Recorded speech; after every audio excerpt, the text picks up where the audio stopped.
That's what you want to see, of course. Obviously, that is a picture of me. What I thought I would do is talk to you not about Westcoast, but a little. Perhaps I shall give them a mention. But once again, to introduce myself, I've been in the IT industry for a long time.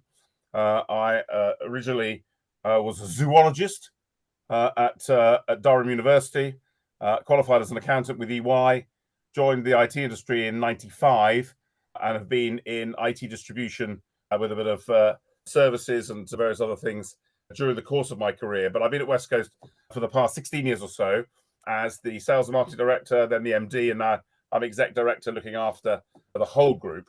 It's owned by one chap, a chap called Joe Hermani, who founded the business 40 years ago. He still owns it 100%, but he gets myself and several of my board members to run it. However, yeah, that's me. What I thought I would do is help you and save you some money. I often go to the Hay Festival, literary festival, every year, and you go and hear a lecture about someone who talks about their book. You get to ask them 15 minutes of questions, and then you get to go and buy the book and have them sign it. But most I've learned over the time, and I've been going for about 10 years, is that the secret is not to buy the book because you'll never read it, and actually you know what's in there anyway. So the great thing about this is that I'm going to prevent you from buying a book because I'm going to introduce you to Schnitzel, as he likes to be called, apparently. And you'll see that in a similar way to the Hay Festival, I went to the Royal Albert Hall this year and saw Arnold Schwarzenegger speak. He gave us all the book, and I thought I'd tell you what's in the book so that you don't have to buy it. And that's what a bargain that you've just got there. You've saved yourself another £10. The exciting thing, I'm just going to make an absolute assumption that you all know who Arnold Schwarzenegger is, because of course that's a massive assumption. But the fact is that you know he comes from Austria, born in Graz. He first came to fame as Mr. Universe, a bodybuilder, largely in the UK. Actually, he spent a lot of time in the UK, where a lot of bodybuilding happened. He then became a film star in the US, then became governor of California, and now, as I said, he's now an author. And he wrote this book, which is Be Useful, 7 Tools for Life. And I thought I'd share with you what his 7 tools for life were, but perhaps apply it slightly more to me. So hopefully that you can have that. And there are 7 things that I'm going to go through for you. Firstly, he says, have a clear vision. Now, what I've heard this morning, Peter, is that that's clearly a theme that you've run before. What is your personal goals? What are your personal things to get done? And Arnold Schwarzenegger absolutely says, I had a clear vision that I absolutely wanted to go to America and be a film star. I mean, he absolutely did. And he used an interesting analogy. He said, often he was in the gym and he used to say, what are you doing? He says, well, I'm getting in shape. He used to say the people that he spoke to. And he said, why are you getting in shape? What is the purpose of you getting in shape? What do you want to do? Yeah, he knew what he wanted to do. He wanted to become Mr. Universe. So when I often look at our business and I say, what is our purpose in life? What do we want to do? And I say that to Joe, who's the owner of the business, and he says, Alex, just grow the damn thing. And literally, that is the only instruction he's ever really given me in the 16 years that I've worked for him. So interestingly, that's a fairly loose thing to do, because actually what he really wants to do is to create a privately owned business that absolutely dominates the European, certainly Northern European market for IT. And he set himself that goal. He's 77 years old now, by the way. He's still as young and vibrant as any entrepreneur would be. But clearly, people just drift along, and I often find myself in that regard too. They sort of drift along, on a day-to-day basis, perhaps. So not really driving themselves forward all the time. So have yourself and get yourself a clear vision. These are some of the things that this particular chapter on. And I think that he talked about sportsmen visualizing what you could do. We just heard in our breakout session, have a board of all the customers that you'd like to deal with. That gives you a vision of things that you'd like to do and be able to visualize it. And he then said, really make sure that you can see yourself doing what you've set out to do, and check in with yourself by looking at yourself in the mirror. And most people don't, of course. And actually, they don't look in the mirror because they don't like what they see. And I think that we can all probably relate to that. And of course, Arnold Schwarzenegger absolutely made sure that he looked in the mirror all the time, particularly as he was training as a bodybuilder. So get yourself a clear vision and make sure that you've got a purpose for doing what you're doing. And that was his first useful tool. The second, and I think that you can absolutely assume that this came from Arnold Schwarzenegger, never think small. Yeah, he had enormous vision for himself. Yeah, he saw himself as a film star, as a leading man. And if you're going to do something, do it. Now, I think that there's a really important thing. And interestingly, what perhaps you didn't know is that whilst you'll know him, of course, as a film star, as an action film star, he found himself that his biggest grossing movie was comedy in Twins. And he made more money from Twins than he made from any other movie.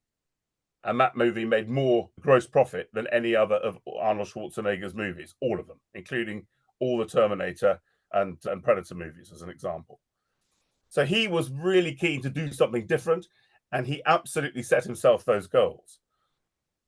Interestingly, when I think about Westcoast and that instruction that I had from Joe to grow the thing, I always set our people and our company much higher targets than they had ever been set before. Now, that can be a dangerous thing because that can cause a lot of morale problems. But I always then said, listen, we're going to stretch high because I want people to be able to make sure that they're reaching for this target and make sure that you really think that you can do it. Ignore the naysayers. You know, a lot of people said, you can't do that. I said, yes, I can. Because actually, I really got them there. But more importantly, and it'll become clear a bit later on, one of the things that I always said to my management team is, okay, we're setting high targets for you all and for our people, but now I want you to manage underneath them and help them. Actually, reverse the structure chart so it doesn't look like a top-down model. It looks like a bottom-up. And you are pushing our salespeople and pushing our people upwards to make sure that they can hit very large goals. And actually, you pay them if they try hard, because if they're stretching for it, yeah, you want to support them. And that is how I think that we've driven Westcoast very tightly. We measure everything so that you can inspect what you expect, and we make sure that that is the plan A and there is no plan B. Yeah, that is the goal that we're going to do, and we're going to break records every year. And it's very disappointing when we don't break those records. But actually, I'd absolutely ignore anyone who says you can't do that.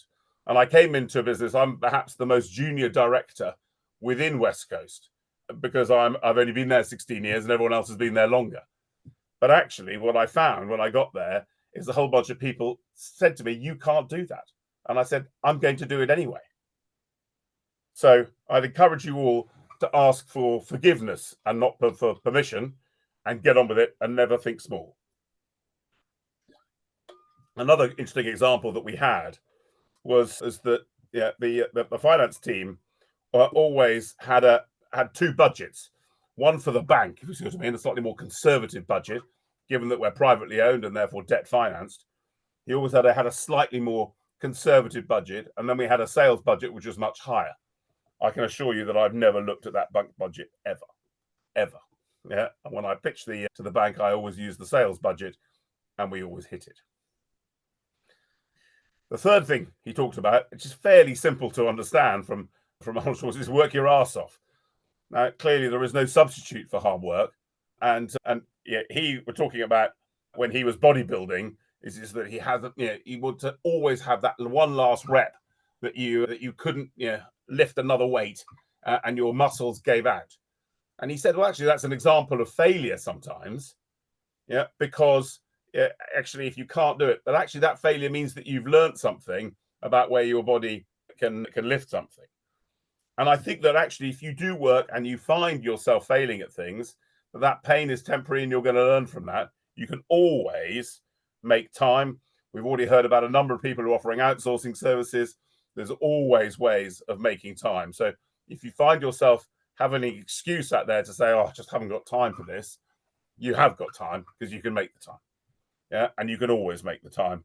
So just remember that when things are looking tough, just one more repetition.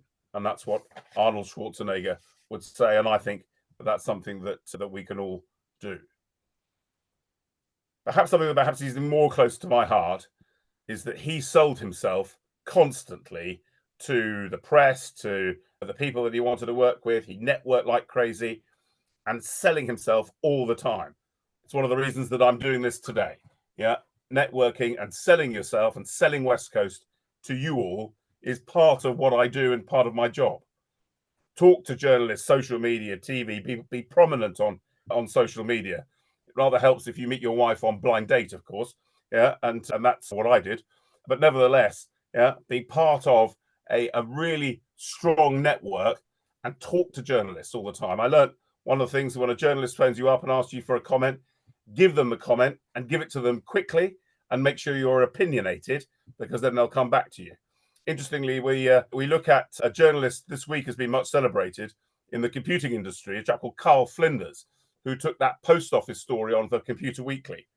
I was the first person he ever spoke to when he started his cub reporting, and I've always celebrated and supported him very importantly. So I always think, yeah, follow those journalists. It's really important to sell yourself. But not only to journalists and social media, sell yourself to your customer. Yeah, you ask for the business. Make sure that actually that you aren't ever producing a document where you do a find replace, if that makes sense, and change the name, because you'll get that wrong. Make sure that you're writing for that particular customer and you're focused on that customer. And I've always done that. Now, often you get credit if you're at the front of a room, and you're the deliverer of these things. Well, that's part of it, because you are able to sell things. You're selling yourself, you're selling your customer. Make sure that you're up on your feet in front of customers, in front of people like the chambers of commerce, and making sure that it's you that everyone's looking at, because that, of course, is gold dust. And actually, Arnold Schwarzenegger did that. He went on the Johnny Carson show in 1968 as Mr. Universe's winner. He got asked a question by Johnny Carson and spoke as eloquently as he could at that particular time, but he's pretty eloquent. And Johnny Carson looked at the audience and said, good heavens, this beefcake can speak. And Arnold Schwarzenegger looked and he goes, what on earth do you want me to come on this show for? I want to sell myself to you and to all the people out there. And absolutely, he turned his entire life around as a result of that one moment. And Johnny Carson effectively putting him down. So never, ever look at your little business. If you've got a little business and think it's little, make sure that you pump that particular opportunity and let everyone else underestimate you. And I always think that Westcoast feels like little old Westcoast. Well, we are the biggest privately owned technology business in the UK now. When I joined, it was a £100 million business. It's now a £5 billion business. It's one of the top 10 privately owned businesses here in the UK. It's the largest privately owned business in the Thames Valley. It is an extraordinary thing, and our competitors underestimate us all the time. So why I'm doing this talk is I want to own our story. I want you to own your story and make sure that you're telling everyone all the time. So sell yourself at all opportunities. His next chapter was entitled Shifting Gears. And really, this is about focusing on the positive. Now, this is clearly a very positive meeting. It's a very positive group that you've got here in Outside Ideas.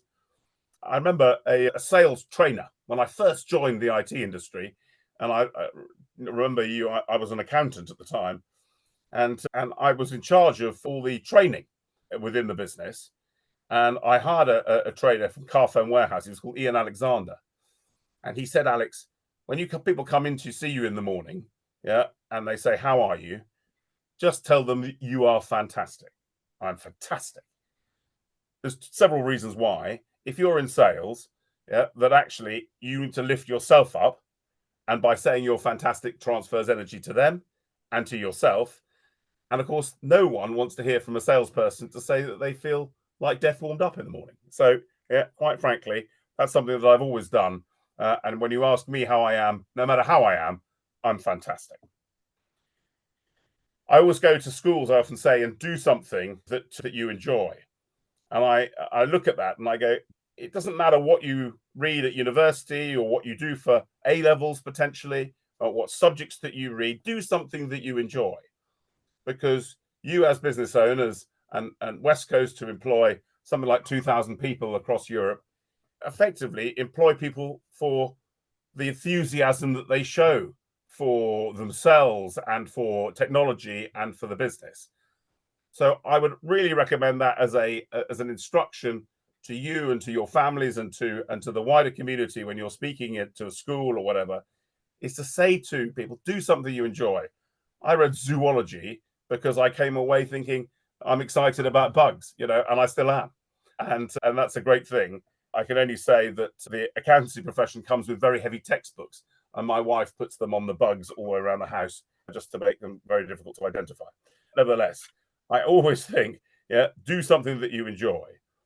You've also got to analyze why we lost. We don't win tenders all the time. In fact, we often lose them, and we look at why we can. And actually, if you can embrace failure, then Arnold Schwarzenegger always said, well, that's a good thing. You're learning something all the time. The thing that he absolutely hated, and I would absolutely agree with him because I absolutely say the same thing, is that when you ask something, why are you doing it like that? And they say, it's the way we've always done it. You're not allowed to say that in the Schwarzenegger house, and you're not allowed to say that at Westcoast either. It is absolutely one of our core values that is just not what you're allowed to say. And you're going to say, well, change it then if you think of something better. And we empower our people to be able to do that. And I'd encourage you all to say, if that's the way that you've always done it, then change it, break the rules, do something different. And what have you got to lose? Because actually, we've all got an opportunity to do something different. He tells a great story, by the way, of when he got to be governor of California. And he said, I need to be able to get the Democrats and the Republicans and the independents all together so that we can govern the sixth largest economy in the world for the better for the better for the people. And he said, I need to have a sort of collaboration area. And I like smoking cigars, he says. So actually, let's have a smoking tent outside. And he finds that the laws of California are such that you're not allowed to smoke within 20 meters of the walls of the Capitol building in Sacramento. So he measures the inside, and most of the buildings in US state capitals are sort of domed structures like St. Paul's. He measures the rotunda, finds he's got a 10-meter square space in the middle of the building, and puts his smoking tent there. And that's where he did all his smoking tent. So he absolutely broke the rules wherever he could. Yeah, his sixth chapter was shut your mouth. Yeah, we often say in sales, of course, you've got 2 ears and 1 mouth. Listen to your customer. Listen more than you are at your speaking. And I often say to everyone, the only stupid question you ask is the one that you don't ask. But be curious, seek advice, listen to everyone else. That's, I think, why you're all here today. Find something that you can listen to and use that knowledge somewhere. The amazing thing is that you find that that there are lots of opportunities to meet people. There is no bad meeting ever, and I'm very good at making sure that I speak to people, no matter whether we're going to do that business or not. We'll learn something from each other, and when someone says, actually, we're not looking for an IT distributor at the moment, we've got 2 others in the UK or whatever, I said, well, take the meeting, because actually that half an hour will help you. But when you are looking for something, you'll know what we do. And I actually always try and make sure that they have that meeting, and they always come away going, I'm really glad that I had the meeting. Yeah, we may not be looking for something now, but I know exactly where you would fit in if we were. Be curious, ask questions, be a sponge, use it or lose it. Yeah, as knowledge, of course. Knowledge is critical generally, of course. And it is extraordinary how I think that having a voice in the IT industry is a critical thing, I think, for me. And when I look at Breaking Your Mirrors, his last chapter, which is interesting, he said in the first chapter, look in the mirror when you're having and you're understanding your own goals and passions.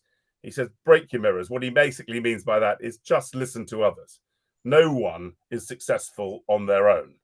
We all have people that are supporting us, and whether they're your team in a big company at work, whether it's your family, whether it's people around you, we're all supporting each other, which is why we're all on this call.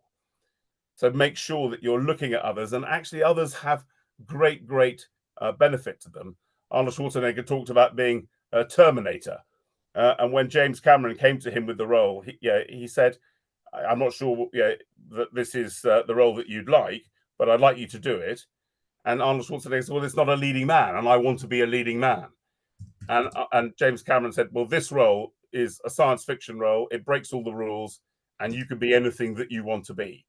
And because he did that movie, and it was James Cameron's only his second movie, and Arnold Schwarzenegger listened to him, that he became the star that he was. I often look at the worst and the best bosses that I've had as an example. When I came into IT distribution, I had a very dictatorial, top-down, very shouty sales director within the business.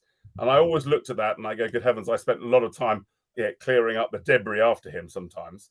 Whilst he was quite effective, he didn't bring everyone with him all the time, and certainly had his favorites and all of those things. And I said, well, that is one of the reasons that I'm going to manage in a different way. And he taught me effectively an anti-hero, how not to do it. But actually, I've had plenty of people who have always been, I've always looked up to. Great partner at EY always said there's no problem in business that's too big to fix. And I've always looked at that, and that sort of calmed me down when I looked at a problem.